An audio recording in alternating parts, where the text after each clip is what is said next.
Pause the video and see if you can write these decimals as fractions. We have 32 hundredths, 9 tenths, 7 hundredths, and 1/10. Now write these fractions as decimals.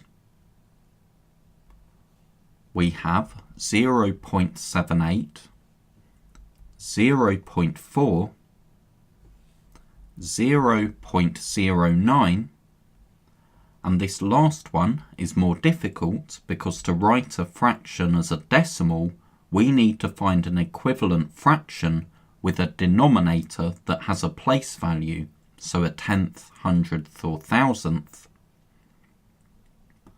1/5 is equivalent to 2 tenths, so that's 0.2.